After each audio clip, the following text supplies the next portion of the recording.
नमस्कार दोस्तों, कैसे हैं आप लोग। मेरा नाम है अर्षित द्विवेदी फ्रेंड्स और मैं आपको स्वागत करता हूं अपने इस वीडियो में। देखिए फ्रेंड्स, हम यहाँ पे प्रोजेक्ट एलिफेंट के बारे में बात करेंगे। देखिए, इससे पहले वाली वीडियो में मैंने फ्रेंड्स आपसे प्रोजेक्ट टाइगर के बारे में बात की, टाइगर रिजर्व्स के बारे में आपको बताया, नेशनल टाइगर कंजर्वेशन अथॉरिटी के बारे में बताया। अगर प्रोजेक्ट टाइगर के बाद इंडिया में कोई बहुत इंपॉर्टेंट कंजर्वेशन प्रोजेक्ट को इंप्लीमेंट किया गया तो वो है प्रोजेक्ट एलिफेंट।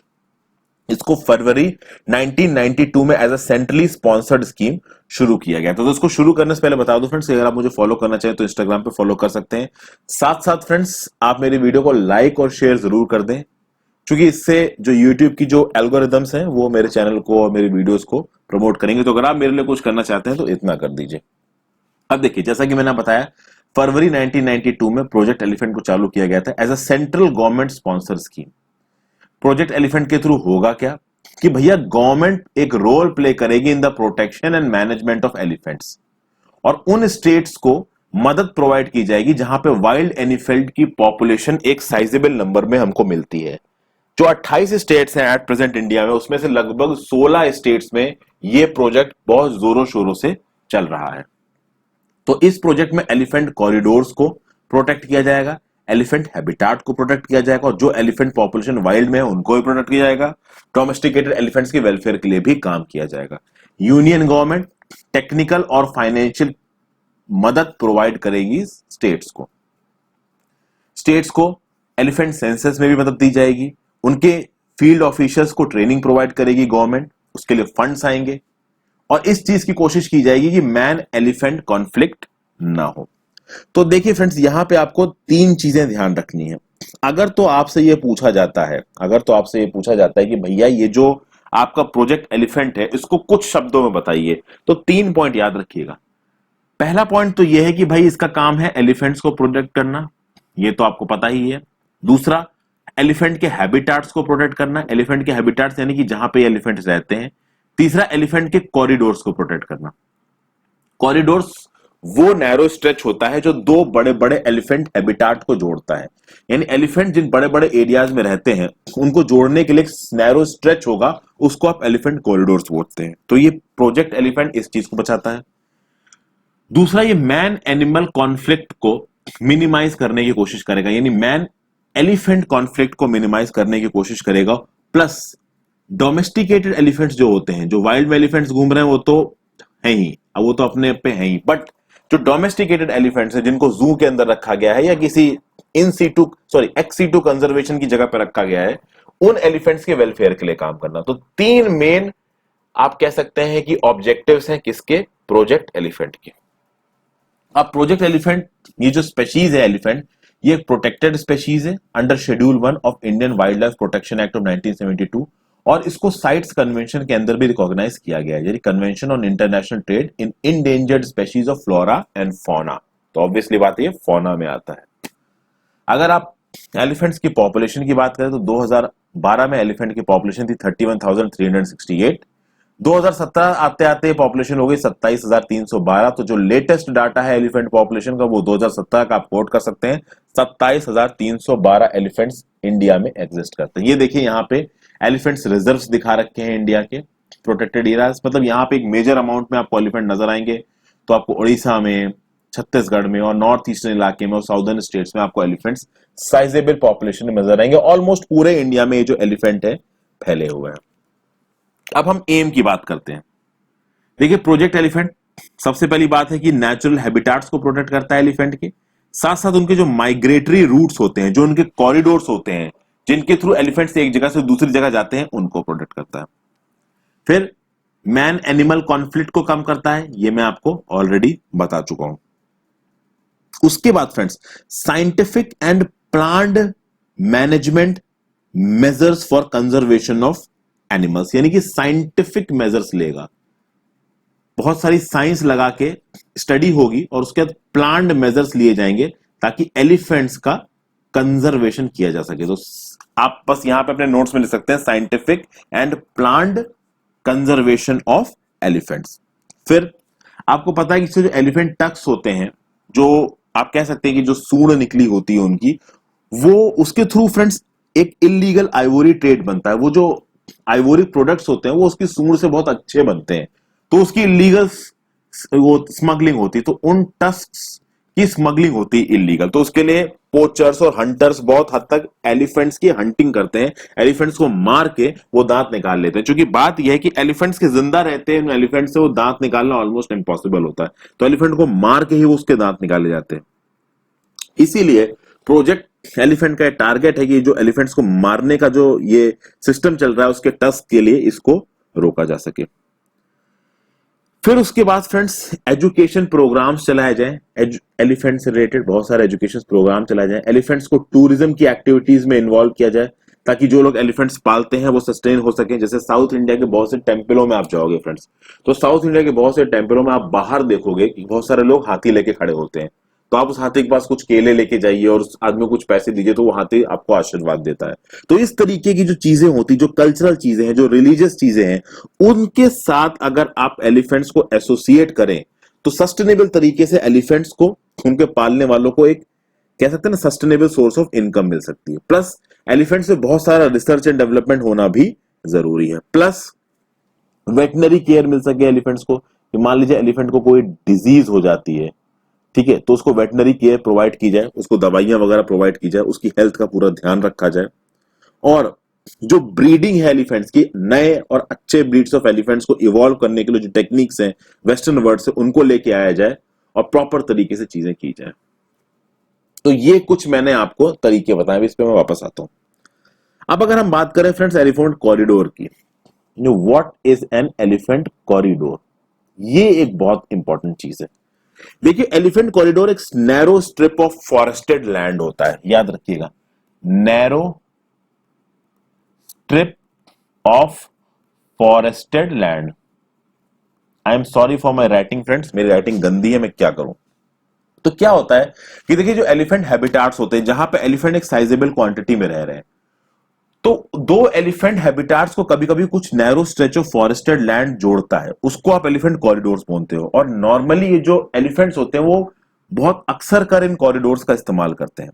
तो इन कॉरिडोर्स को कंजर्व करना बहुत जरूरी है अगर आपको एलिफेंट की स्पेशीज को, इनके सर्वाइवल को इंश्योर करना है। तो अगर इंडिया में बात की जाए तो 88 एलिफेंट कॉरिडोर्स को आइडेंटिफाई किया गया, और कई सारे एलिफेंट कॉरिडोर्स इंटरनेशनल हैं, भूटान के बॉर्डर पे मिल जाएंगे आपको। तो इंडिया और भूटान के बीच में एलिफेंट्स की प्रॉपर आप कह सकते हैं कि आवागमन में कोई प्रॉब्लम ना हो, क्योंकि भूटान में भी बहुत सारे फॉरेस्ट हैं, इंडिया में भी बहुत सारे फॉरेस्ट हैं। तो इन एलिफेंट कॉरिडोर्स को प्रोटेक्ट करना। अब देखिए एलिफेंट कॉरिडोर्स देखिए इंडिया में, पूरे इंडिया में फैले हुए 20 लगभग साउथ इंडिया में है। अगर आप नॉर्थ ईस्टर्न इंडिया की बात करेंगे तो 22 नॉर्थ ईस्टर्न इंडिया में है, 20 आपके सेंट्रल इंडिया में है, फिर 12 नॉर्थ वेस्टर्न इंडिया में है, फिर बंगाल में भी आपके लगभग 14 एलिफेंट कॉरिडोर्स हैं। मैंने जल्दी जल्दी बता दिया, आप लिख लीजिए फ्रेंड्स, डिवाइड करके देख लीजिए अगर आपको समझ में नहीं आ रहा हो तो। ठीक है फ्रेंड्स, अब ये सारे बहुत सारे एलिफेंट कॉरिडोर आपके प्रोटेक्टेड एरिया के साथ ओवरलैप करते हैं, नेशनल पार्क के साथ ओवरलैप करते हैं, वाइल्ड लाइफ सेंचुरीज के साथ ओवरलैप करते हैं, कंजर्वेशन और कम्युनिटी रिजर्व के साथ भी ओवरलैप करते हैं। अब हम यहां पे बात करेंगे कुछ इंपॉर्टेंट फ्रेंड्स की भाई देखिए इन एलिफेंट कॉरिडोर्स को थ्रेट क्या है। थ्रेट ये है फ्रेंड्स कि देखिए आज की डेट में बहुत सारी डेवलपमेंटल एक्टिविटीज चल रही हैं। डेवलपमेंटल एक्टिविटीज मतलब रोड्स का कंस्ट्रक्शन हो रहा है दोस्तों, रेलवे का कंस्ट्रक्शन हो रहा है, भाई गांव में टूरिज्म, फॉरेस्ट में टूरिज्म बढ़ रहा है, जो एडवेंचर टूरिज्म होता है तो उसके लिए बहुत सारे रिजॉर्ट्स और होटल बन रहे हैं फॉरेस्ट में, तो वहां पे लोग आते हैं, रहते हैं। ठीक है, पूरे के पूरे फॉरेस्ट के बीच में से भैया रेलवे लाइन गुजर रही है। तो इन चीजों के चलते जो एलिफेंट्स के ओरिजिनल एरिया हुआ करते थे वहां पे लोग जाके घुस गए हैं। अब चूंकि वहां पे लोग जाके घुस गए हैं तो एलिफेंट्स को प्रॉब्लम आएगी आएगी। फिर जो सबसे मेजर प्रॉब्लम हो रही है एलिफेंट्स को, वो माइनिंग की वजह से हो रही है, खासकर आयरन ओर माइनिंग और कोल माइनिंग और बाकी जो मिनरल्स की माइनिंग है उसकी वजह से एलिफेंट्स को बहुत प्रॉब्लम हो रही है। 3 जगहों के नाम बताता हूं फ्रेंड्स आपको, ओडिशा, झारखंड और छत्तीसगढ़। इन 3 जगहों के नाम बनाए, इनको देखिए मैप पे देखते हैं। तो ये आपको ओडिशा में नजर आ रहा है फ्रेंड्स, में बहुत सारे एलिफेंट रिजर्व है, झारखंड में बहुत सारे एलिफेंट्स मिलते हैं, छत्तीसगढ़ में बहुत सारे एलिफेंट्स मिलते हैं। अब ये वो स्टेट्स हैं जहां पे एलिफेंट की एक साइजेबल अमाउंट ऑफ पॉपुलेशन मिलती है, और ये वो इलाके हैं छोटा नागपुर प्लेट्यू के आसपास के जहां बहुत सारा मिनरल रिजर्व मिलता है। अब माइनिंग भी करनी है आपको और एलिफेंट को भी प्रोटेक्ट करना है, ये कैसे होगा? माइनिंग के साथ भाई पैसे जुड़े हुए हैं। ठीक है, नेशनल प्रोग्रेस की बात हो रही है, खनन विभाग वहां पे एक्टिव है, तो ऑब्वियस सी बात है खनन विभाग अगर जंगलों में एक्टिव है तो एलिफेंट्स को तो प्रॉब्लम होगी ही होगी। तो एक सस्टेनेबल तरीके से चीजों को करने की जरूरत है। पोचिंग की प्रॉब्लम, जैसे कि मैंने बताया भैया, हंटिंग और पोचिंग बहुत हैवी स्केल पे हो रही है, जिसको चेक करना बहुत ज्यादा जरूरी है। उसके आइवोरी टस्क से के लिए इनको मार दिया जाता है इनके दांत निकालने के लिए, जिसको रोकना बहुत ज्यादा जरूरी है। फिर एलिफेंट्स क्या है ना कि बहुत बड़े जानवर है फ्रेंड्स, तो इनको एकोमोडेट करने के लिए और एलिफेंट्स के झुंड को एकोमोडेट करने के लिए बहुत बड़े एक्सटेंसिव एरिया की जरूरत होती है। तो जो ग्रेजिंग, जो घास वाला इलाका होता है ना, बहुत बड़ा चाहिए, बहुत एक्सटेंसिव चाहिए। और कभी कभी क्या होता है कि मैन एनिमल कॉन्फ्लिक्ट तो देखिए बढ़ना ही है फिर, चूंकि इंडिया में लैंड कम है, पॉपुलेशन तेजी से बढ़ रही है, तो जो फॉरेस्ट का इंक्रोचमेंट है वो बहुत तेजी से हो रहा है। तो इंक्रोचमेंट ऑब्वियस सी बात है एलिफेंट हैबिटाट में भी होगा। तो जरूरी ये है कि जो एलिफेंट्स हैं इनको इनकी जगहें दी जाए, क्योंकि अगर आप इनकी जगहों पे इंक्रोच करेंगे तो वो भी आसपास के खेतों में निकलेंगे, तो आपकी खेती तबाह करेंगे, बर्बाद करेंगे। तो इसलिए फिर मैन एनिमल कॉन्फ्लिक्ट बढ़ेगा। इसीलिए बहुत जरूरी है कि मैन एनिमल कॉन्फ्लिक्ट को मिटिगेट किया जाए। और मिटिगेट करने का सबसे तगड़ा तरीका क्या है कि बहुत सारे जो एलिफेंट के हैबिटाट्स हैं, जो उनके कॉरिडोर्स हैं, उनको आप नियर बाय प्रोटेक्टेड एरिया में मर्ज कर दो। यानी अगर कोई elephant corridor already protected area में नहीं है, उसके पास से गुजर रहा है, तो आप उस एलिफेंट कॉरिडोर को उस प्रोटेक्टेड एरिया में मिक्स कर दो, चाहे वो आपका वाइल्ड लाइफ सेंचुरी हो, चाहे वो आपका नेशनल पार्क हो। अगर नहीं हो सकता है तो उस एलिफेंट हैबिटेट को आप एक इको सेंसिटिव जोन डिक्लेयर कर सकते हो, या फिर आप एक कंजर्वेशन रिजर्व डिक्लेयर कर सकते हो। तो आप ये सारी चीजें कर सकते हो फ्रेंड्स। तो या तो आप उसको कंजर्वेशन रिजर्व डिक्लेयर कर सकते हो, या आप उसको इको सेंसिटिव जोन डिक्लेयर कर सकते हो। प्लस फ्रेंड्स, जो कॉरिडोर होता है ना, जरूरी यह है कि आप उस कॉरिडोर को डिस्टर्ब ना करें।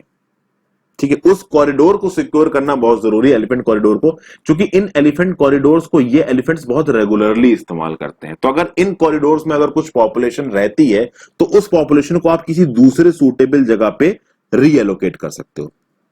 तो वहां पे जो लोग रह रहे हैं उनको उठा के, उनको वॉलंटरी आप कह सकते हो कि हम आपको किसी दूसरी जगह दे रहे हैं रहने के लिए, आप वहां पे जाके रह सकते हैं, ताकि एलिफेंट पॉपुलेशन के साथ इंटरफेरेंस ज्यादा ना हो। तो इस तरीके की चीजें की जा सकती हैं। और अगर कुछ प्रोग्राम्स की बात की जाए जो कि चलाए गए हैं एलिफेंट्स को प्रोटेक्ट करने के लिए, तो पहला तो माइक प्रोग्राम है, monitoring of illegal killing of elephants. भाई कॉन्फ्रेंस ऑफ पार्टी हुई थी, यहाँ पे रेजोल्यूशन लिया था साइट्स ने, conservation of international trade off endangered species in flora and fauna. South Asia में शुरू हुआ था ये 2003 में।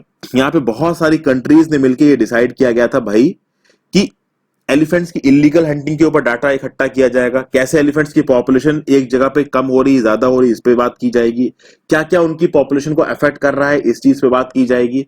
और फिर जो कंट्रीज हैं उनको इस बात पे सजेशन दिए जाएंगे और उनकी मदद की जाएगी कि वो कंट्रीज इंस्टीट्यूशनल कैपेसिटीज को बिल्ड कर सकें अपनी एलिफेंट पॉपुलेशन को बचाने के लिए, उनको मैनेज करने के लिए। तो ये आप कह सकते हैं कि ये शुरू किया गया था एक इनिशिएटिव। उसके बाद एक और इनिशिएटिव शुरू किया था, हाथी मेरे साथी। इस कैंपेन को लॉन्च किया था ministry of environment and forest ने, किसके साथ मिलकर, wild life trust of India के साथ मिलकर इसको लॉन्च किया गया था। इसका काम क्या था कि भाई कंजर्वेशन करना है हमको इंडिया के नेशनल हेरिटेज एनिमल का, जो कि है आपका एलिफेंट। इसमें हुआ यह था कि 24 मई 2011 हाथी मेरे साथी में 24 मई 2011 को E8 कंट्रीज मिली थी, और ये E8 कंट्रीज मिली थी दिल्ली में। इस E8 कंट्री में आती है इंडिया, फिर इंडिया के साथ आती है बोट्सवाना, बोट्सवाना साउथ अफ्रीका के नॉर्थ में है, फिर रिपब्लिक ऑफ कॉन्गो आती है, फिर इंडोनेशिया आती है, फिर केनिया, श्रीलंका, तंजानिया, थाईलैंड। तो ये सारी कंट्रीज मिली और उन्होंने बोला कि भाई हम लोग फ्रेंडशिप के थ्रू, कंपेनियनशिप के थ्रू एलिफेंट्स के मैनेजमेंट में और उनके कंजर्वेशन में एक दूसरे की मदद करेंगे।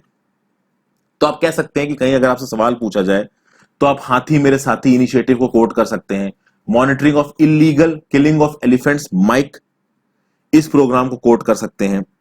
तो इन सब चीजों के थ्रू एलिफेंट को प्रोटेक्ट करने की बात की गई है दुनिया भर में। तो मैंने आपको बहुत सारी चीजें एलिफेंट से रिस्पेक्ट में बताई फ्रेंड्स।